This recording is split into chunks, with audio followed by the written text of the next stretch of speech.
اللهم صل على محمد وآل محمد. Laylatul Qadr should make a difference this year. So try to make a plan in your notebook. Okay, I have my 2015 homes I didn't give. So make a note. Or make a monthly. So if you haven't done homes in your life, so you have to have conversation with the wakil of the mujtahid, and then you make a monthly payment plan, or have however convenient of clearing the dues. And that is all personal things. Everyone should devise their own plan, what they have to do, what dues are on their neck.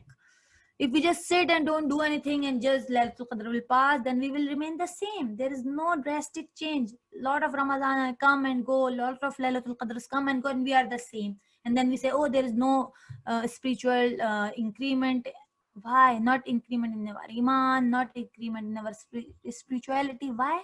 Because we are not doing it the right way. اللهم صل على